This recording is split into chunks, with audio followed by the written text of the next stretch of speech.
Okay, folks, so summer holidays. I wanted to go over a few things. If you're like me in Scotland, most of the kids have went back this past week. Or if you're down south or elsewhere, they're due to go back soon. Or if you're somewhere in Australia, you don't have like your holidays till like December-ish. So a few things that got us through the summer holidays were like visuals.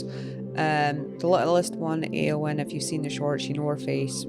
She's so cute. But she currently uses mostly object signifiers. That means she uses the actual object to indicate what she wants. And obviously, she's not at school yet. She will be starting nursery very soon. We're quite excited, although a bit anxious about that because obviously she is the littlest one. On the other hand, we do have visual timetables up for the older two, mostly Nathan.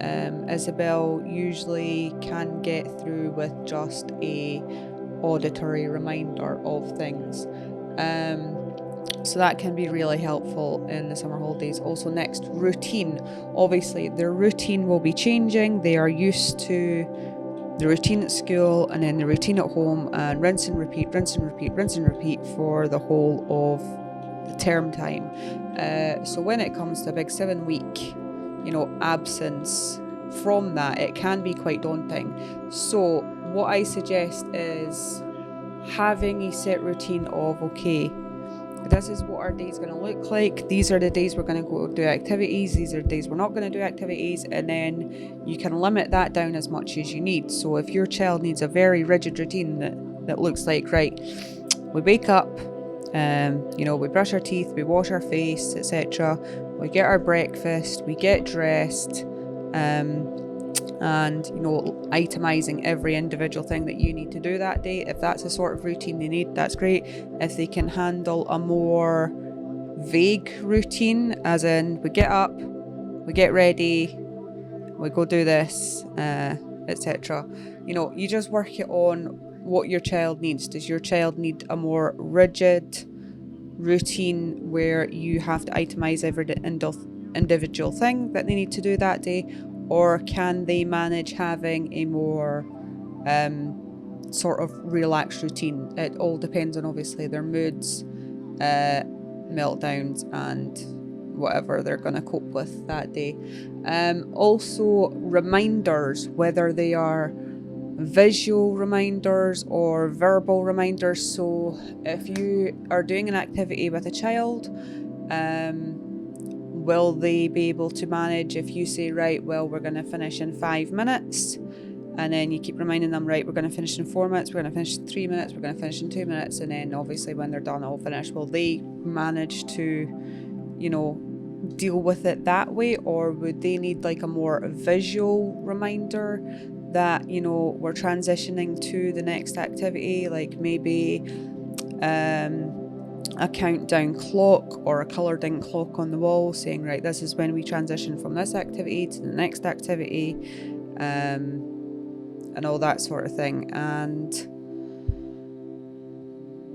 so you can also get coloured timers and such. They always do like to bump up the price of items for people with additional support needs and disabilities, because they know that you need it. So it's like, right, well, a regular timer is going to cost £3, but this timer, which is exactly the same but maybe has bigger letters so you can see it better, is going to cost £37. That sort of thing. It's all kinds of ridiculous. Like, don't get me started on that. Also, like transitioning. So when my son goes to school, he will always take toys with him, because that is his transitional object. Now, a lot of parents might recognise this sort of stuff from when their kids are toddlers. When they're starting nursery, obviously they're allowed to maybe bring in their dummy, or their muslin square, or their cuddly toy, or whatever is, their favourite thing, to transition into nursery. And then slowly that gets weaned out. They no longer need that transitional object.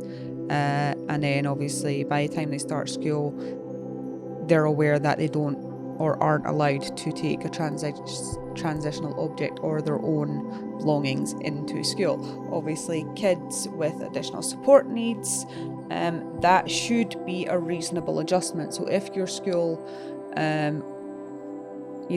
is saying to you, no, they cannot bring this object in, and they need this object to self-regulate, that establishment should be making reasonable adjustments to accommodate that child's needs.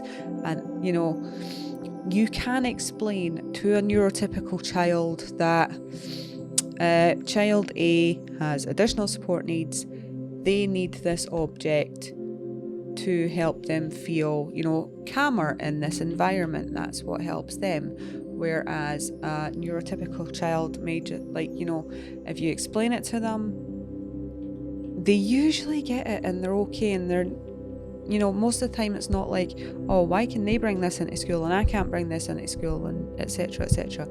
If you're in a position where your child is in a mainstream school with other children, like our son is today, he's actually in his mainstream school today with other children, and he does have obviously his toy in with him, and because he has been doing that for so many years, he goes into his mainstream school on Fridays, and he's at his provision Monday to Thursday.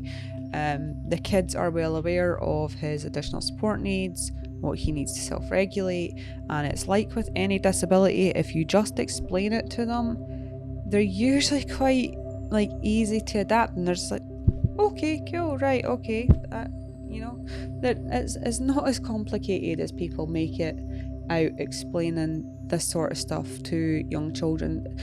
Children's brains are like sponges, and they easily adapt to the situation and environment that they're in, sometimes hopefully mostly for the positive, sometimes to their detriment. Obviously I'm not going to go more into ACEs and stuff like that at the moment, but yeah, if they need a transitional object and your establishment isn't supporting the use of transitional objects, or even just giving them extra transition time to transition into being into school, to being back from school, our older two don't need extra transitional time, but when Eowyn does start nursery, she will obviously need a slower transitional time into nursery than that of a typical child, due to the fact of her developmental delays and oncoming autism diagnosis. Now, I do refer to her as autistic already in many of my shorts, and that is why that is because she is. I know it. The professionals know it. It's just the fact that legally they cannot say that she is until she has been formally diagnosed. She has all the developmental delays. She has all the signs. It is blatantly obvious to any professional that deals with her and ourselves, having raised two older children with autism, that she is autistic. So I will continue to refer to her as autistic because that is what she is. That is what she has been from birth. And I have people saying to me, it's like, oh, well, you don't know until it's been formally diagnosed. It's like, I know it, they know it, we know it.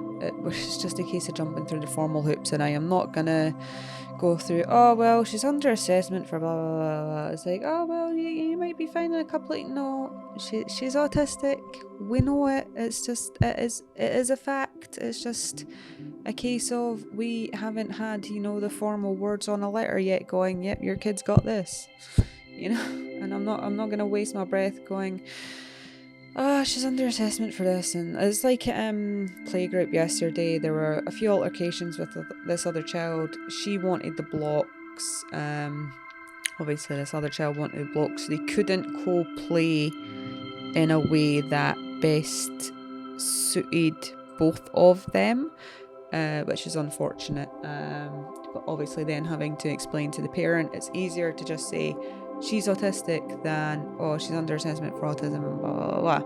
It's just easier on me, and, you know, it is my life, it's my children's lives. I am going to do what is easiest and best for us, and I'm not jumping through hoops of explaining it to everybody when I don't have to. Save time. She's autistic. We know it. Everyone knows it. It is what it is. Anyway, snacks. Now, snacks have been crazy this year. The kids have been asking for everything. Like my oldest is like 5'4", 5'5". She's already bigger than me, but I'm a wee like 5'3". And obviously their dad is like 6'9". Our son is quite a big boy himself, and they have just been eating all the things. So I did see this hack of making them a box, and you fill it with the snacks that they're allowed to eat every single day in the box, and then when the snacks are gone, you know, that's it. They don't get any more, which I thought would be a great idea. We haven't implemented it this year, but I might implement it next year. It's a good idea, but for the fact that a few adaptations may need to be made for kids with additional support needs. So instead of having the one box throughout the whole day, we might have to split that up into like 3 sections, going, right, these are the snacks you can have in the morning, these are snacks you can have in the afternoon, these are snacks you can have in the evening, and then when they're gone, they're gone. But you're not allowed to have, you know, afternoon snack in the morning, or evening snack in the morning, or morning snack in the, you know, if you skip a snack, you skip it entirely, etc, etc. Because if I gave my son a box of snacks, and even my oldest and the youngest, a box of snacks, like just a full box full of snacks, and goes, yeah, this is for you for the whole day, they'd have it canned in 5 minutes, and then they'd be asking for more food. So obviously some of you may be aware that with autistic children, sometimes, you know, their stomach has no filter. It's like, I have had 10,000 packets of crisps today. Why have I not had 12,000 packets of crisps today? Or like, you know, I've only had like 5 slices of cake. Why have I not had 10 slices of cake? Their stomachs know no bounds. And obviously it's up to us to regulate that. Our son is overweight. We do have a dietitian appointment next month for him. We know all the things like, you know, calorie control, diet, etc, etc. It's just obviously trying to maintain that is a lot harder than it looks with a child that constantly wants to eat food and is constantly complaining that they're hungry. And as a person that grew up being hungry quite a lot, it breaks my heart anytime any of my kids say that they're hungry and they want something to eat. And I know that's a me problem. That's something I need to work on. Like, you know, my, you know, childhood experiences are not their childhood experiences. I know they're well fed. I know how many calories they need to have. I know when they say they're hungry, right? They might think they're hungry. They might just be dehydrated. Like, try and get them to drink more fluid first. But, you know, I'm just, obviously I have not raised a neurotypical child as a parent. I don't know if their stomachs are smaller than you know, neurodivergent children. I have no idea. But like, mine are perpetually wanting food, and that needs to be maintained to an extent. Activities, we did a lot of cheap or free activities this year. We went to the parks quite a lot. We're lucky to have quite a few nature parks up near us, like one where you just have to pay for postage for parking. There is another one which says that it's great for kids with additional support needs because they have an accessible roundabout that doesn't always work, which accommodates wheelchairs, and they have accessible swings. But the last time we were there, you had to go to the office to ask for the harness for the swing, and this swing chair looks like a car racer's chair essentially. So obviously all the neurotypical kids wanted to play in the cool chair, which is great, it's fine. But when the parents aren't realizing, like, this is, your child can play with absolutely anything in this park, and my child can only play with these two adapted things, is like, I don't mean to sound ungrateful, but like having to have a discussion with parents about, when your child can access so much and my child can only access this minority of things, wouldn't it be prudent of you to say to your kid, let's let this child play on it instead, because we can go play on this? Or explain to your child, look, this child is disabled, they can only play on this set of equipment, or this set of equipment, you can play on all of this equipment, because trying to actually access the equipment was difficult, for the fact that obviously all of the other children without additional support needs wanted to play on it. The roundabout wasn't even working, and the straps that you needed, the harness that you needed for the chair, you had to go to the office, ask for the straps, but they had no sign up anywhere in this park to state you must go to the office and ask for these straps. It wasn't until after we had left the park, having basically ran around after the kids, losing our head, because parents aren't allowed on a lot of this equipment, even to supervise your children. So we couldn't let specifically Nathan on a lot of this equipment because we couldn't supervise him on it. There was a weight limits. It was only accessible for the children. Parents were not allowed on it. So when I got back, I did put a complaint into thing, and like, oh, you should have came to the office and asked for the harness. It's like, where was it noted absolutely anywhere in the park that if your child has additional support needs, just come to the office and ask for the harness? It wasn't anywhere. Like, they have since told me that like they've put up signage to say that obviously if you need it, because apparently it was being taken off, it wasn't being used appropriately, etc, etc. It just, like, if you're going to remove accessibility things, please make sure that the people that need to use them are aware of where they can access them while in use. And also, there's absolutely no change in space at that park at all. As I said, it's great, they had a roundabout and they had a swing, but the amount of money that you were paying to get into that park is extortionate, and the kids couldn't barely use any of it, because we are not allowed to supervise them appropriately, and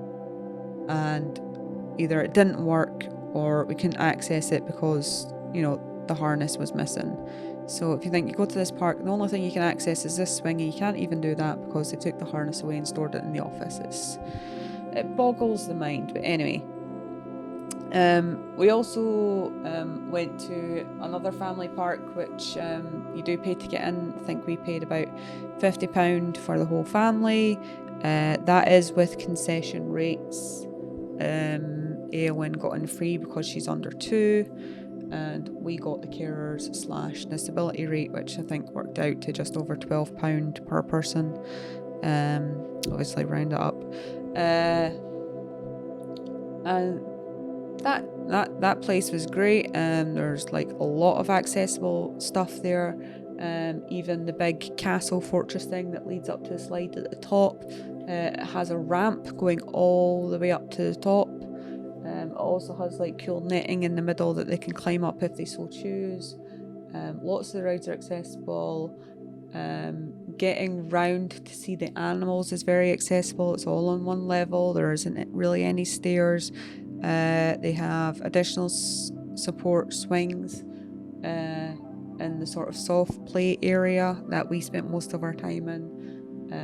which is really good. The kids loved it. It was great. It was worth the money. So like trying to find these places that are good for the kids, they can access it, and it's also worth the money is like a godsend, because I would rather pay the extra and spend our time there where the kids can enjoy themselves than paying, you know, like slightly, not a lot less money for this. Meant to be amazing, and it is a really, really good park. It is a really, really good country park. For neurotypical children, not for kids with additional support needs, unfortunately. It is what it is, and they charge extortionate prices for it as well. It's beyond, but yeah. So we spent a lot of time going to the free park. We had planned to go do swimming as well, but unfortunately the little one caught a cold just before the kids went back, and we had planned going back, going swimming like 2 days before they went back, because the kids really wanted to do it, and unfortunately we couldn't do that, so we're hopefully doing that this week. Please remember that if you go out and you are a carer parent carer of a disabled child, if a venue needs you to book disabled care access in advance, you need to look up the website and make sure you do that, because when we as I said, we go to Alton Towers quite often, annually if we can, and beforehand it was a case that we didn't have to pre-book the kids' disability passes and what have you in advance. We could do it at the park on the day, but this year when we went, it all changed and it was all done online before we went, and we went up there. We spent 8 days there. It was great, except for the last day, but we got stuck on a roller coaster, but it was fine. We got off. It was traumatic for me. The kids were fine, but anyway, so yeah, it was great for us. We had everything sorted in advance, but we did meet a couple other couples there that did have their own children with additional support needs that weren't aware of the changes, so they rocked up on the day. They were only there for like a day or two, and then they had to wait on this email coming, which could have took up to 5 o'clock at night, which by that time they would have spent their whole day at the park, and they didn't have the ride access passes to access the rides, you know, quickly enough, because they had to wait on this email coming to access them, and it was just a whole stress on them that they didn't need. So if you're going to a venue that requires, just check out your venues online beforehand and look up their accessibility stuff and find out what you need to do before you go, whether it's a holiday or whether it's just a little break. Find out what information you need to take, what evidence, etc, etc. Some places don't require you to take evidence, some places require you to take all the evidence and very specific evidence, and it just is what it is. And that's it for just now. As I said, the kids, I am going to go more in depth on each of these things, so visuals, routines, reminders, transitions, snacks, activities. I will go more in depth about these on other podcasts, so look out for them. Subscribe and hit the notification bell if you want to be informed of when they're out. Thankfully the kids are back at school, so I can get back to doing some other stuff. I do want to address one thing that came up. I obviously do this channel. This is around the kids, their autism, their disabilities, their mainly Aya wins, because obviously she's the youngest. People can see her entire journey through assessment and diagnosis process in Scotland, because obviously the processes are different everywhere. This is just our experience, and obviously I have raised 2 older children, well, still raising 2 older children with autism, and I do have a HNC in childhood practice and have worked with autistic children and neurotypical children and know about child development and all that sort of thing.